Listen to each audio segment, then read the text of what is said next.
Hi friends, అందరికీ నమస్కారం. మీరు చూస్తున్నది అమ్మ టీవీ ఛానల్. ఆంధ్రప్రదేశ్లో రోడ్ల నిర్మాణం ఏ విధంగా జరుగుతుందో చూద్దాం. అలాగే చంద్రబాబు నాయుడు గారు వేస్తున్న రోడ్ల నిర్మాణ పనులు ఏ విధంగా జరుగుతున్నాయో ఇప్పుడు మనం చూద్దాం. చంద్రబాబు నాయుడు గారి మొట్టమొదటి సంకల్పం ఏమిటంటే గుంతలేని రహదారులు చూడడమే తన అంతిమ లక్ష్యం అని చెప్పేసి ఆయన చెప్పడం జరిగింది. సంక్రాంతి కల్లా ఎక్కడైనా గుంతలు ఉంటే ఆ రోడ్లు బాధ్యత ఎమ్మెల్యే తీసుకోవాలని, లేకుంటే ఎమ్మెల్యే మీద కఠినంగా చర్యలు తీసుకుంటామని పలు సందర్భంలో చెప్పడం జరిగింది. అయితే బడ్జెట్ ప్రాబ్లం వల్ల కావచ్చు, లేదంటే మరి ఇతర కారణాలను కావచ్చు, ఇది ఉగాది నాటికి రాష్ట్రంలో రోడ్ల నిర్మాణం అంతా కూడా చక్కగా జరిగిపోవాలని సీఎం చంద్రబాబు నాయుడు గారు అయితే ప్రతి ఎమ్మెల్యేకి కూడా చెప్పడం జరిగింది. అలాగే ఇప్పటికీ చాలా ప్రాంతాల్లో రోడ్ల నిర్మాణ పనులు కూడా జరుగుతున్నాయి.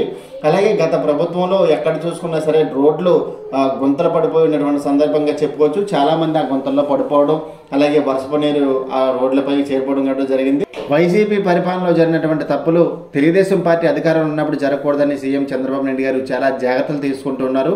వైసీపీ ప్రభుత్వంలో చాలా మారుమూల ప్రాంతాలకి తార్ రోడ్ల నిర్మాణం చేసినప్పటికీ తక్కువ శాతం మాత్రమే నిర్మాణం జరిగిందని చెప్పవచ్చు. అలాగే రానున్న ఉగాది కల్లా రాష్ట్ర వ్యాప్తంగా ఉన్నటువంటి రహదారులన్నింటినీ రోడ్ల నిర్మాణం చేయాల్సిందని చెప్పేసి కరాఖండిగా చెప్పడం జరిగింది.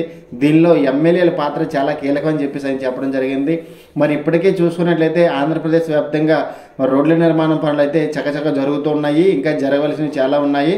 దీంట్లో బాధ్యత అయితే మాత్రం ముఖ్యంగా ఎమ్మెల్యేలు తీసుకొని వాళ్ళ నియోజకవర్గాన్ని ఆ రోడ్ల నిర్మాణం పనులు అభివృద్ధి చేసుకోవాలని చెప్పేసి మరి సీఎం చంద్రబాబు నాయుడు గారు ఆదేశాలు ఇవ్వడం జరిగింది. ఉగాది పండగకి ప్రజలకి, అలాగే వాహనదారులకి, రవాణాకి ఎటువంటి ఇబ్బంది కలగకుండా చూసుకునే బాధ్యత మనందరిపైన ఉందని చెప్పేసి సీఎం చంద్రబాబు నాయుడు గారు తెలియజేయడం జరిగింది.